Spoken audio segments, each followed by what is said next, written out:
Hello everyone, welcome to another update from the Avalanche ecosystem. No special announcements today, but as always a reminder that nothing in this video is financial advice.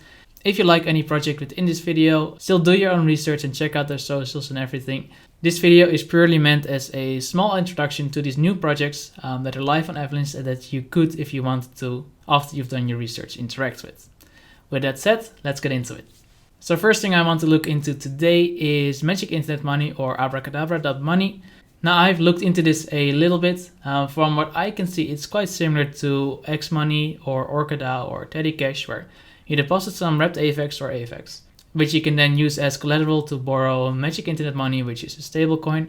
You can trade Magic Internet Money on Joe and then just go and do whatever with it. There's also a couple other features such as farming and staking and the meme tree pool, but all of these are not currently available on Avalanche. Similarly, this week saw the launch of OpenOcean on Avalanche.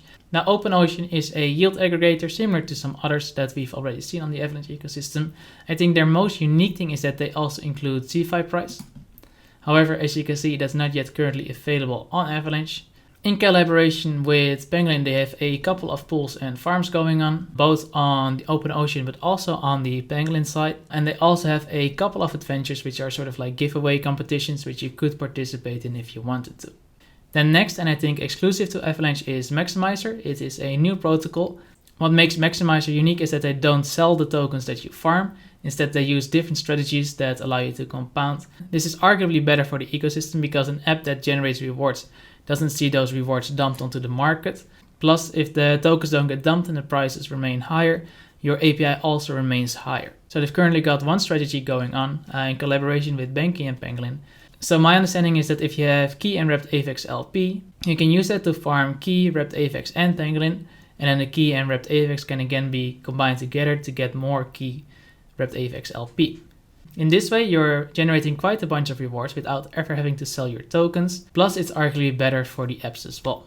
If you're interested in participating, you'll be using the Key Wrapped Avax LP from the Penguin exchange. Then this week, we finally saw the launch of the PartySwap exchange.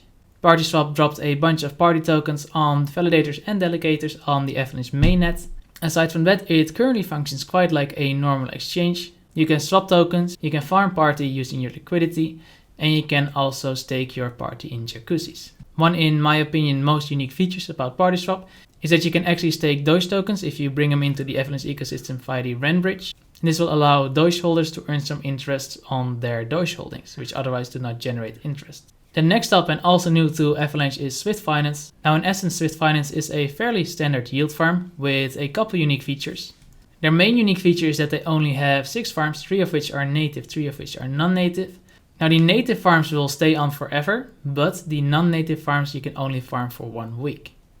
And the reasoning behind that is that it's very easy for people to just park some liquidity into a non-native farm the yield farms tokens and then dump them on the market. This creates a lot of downward price pressure on the token.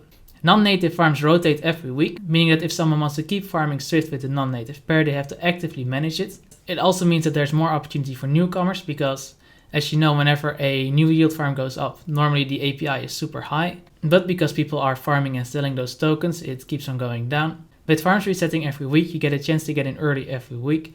Plus, hopefully through this mechanism, the downward price pressure on Swift will be a bit less. Do keep in mind that the non-native farms do take a deposit fee.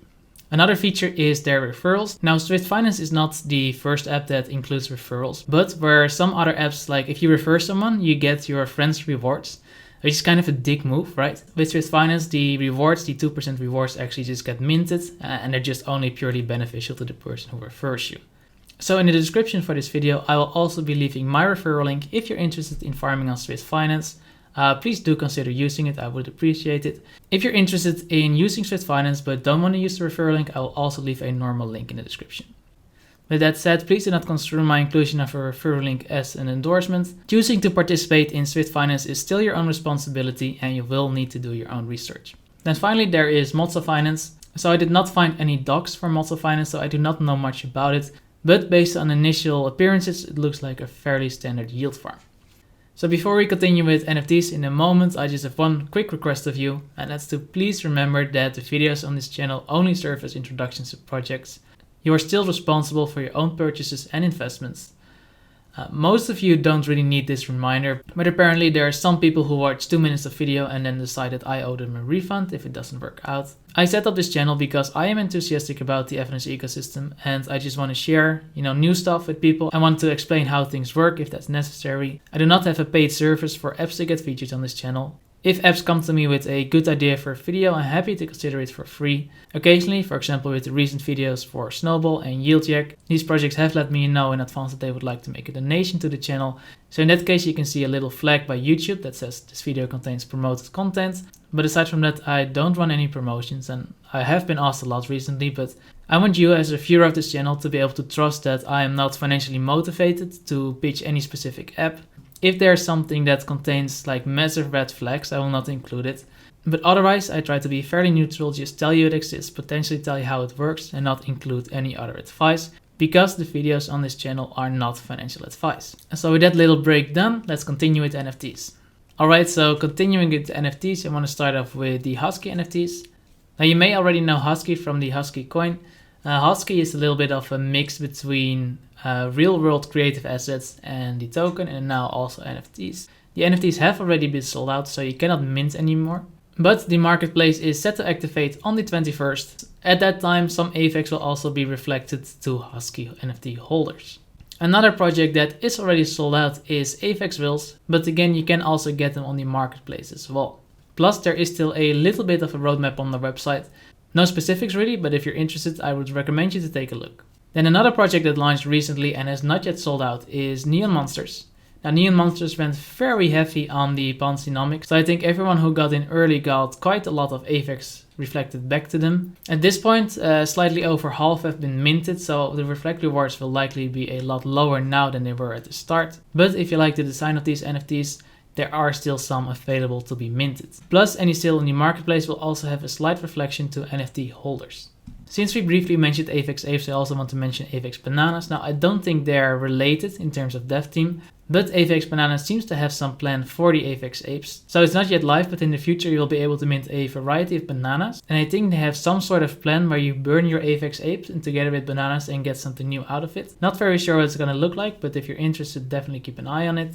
Launching quite soon, and depending on when you watch this video, possibly already live, is Yetis Club. Now Yetis Club looks like a fairly straightforward collection of Yetis, which will all have their unique traits and you could use for example as a profile picture. Looking at the roadmap, we might expect some rare Yetis to be airdropped, but how it works exactly I do not yet know. Then also coming up soon is the Tiny Bones Club. There will be 9,999 Tiny Bones available, and the way I understand it, you will be able to play as these Tiny Bones in a virtual world that they're building, which will contain all kinds of environments plus other items that you can buy and sell as NFTs. Unicans is a collection of unique cans. They come in multiple classes, and since they have abilities, I imagine there may be some sort of gamified element to it as well. Then there is Snail Trail, which appears to be about raising snails and then also breeding them.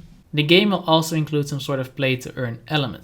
Then Avaxinated is a collection of 1000 NFT creatures which have all taken a different vaccine. If you like the design of them, you can purchase them on NFTrade, and according to their timeline, more will also be released later. Then there is a number of projects that mostly just seem to exist on Twitter. There's Pugs Buggy, which is a collection of 5000 pugs. If you mint one of 15 of the most rare ones, you can get 20 Avax as a reward.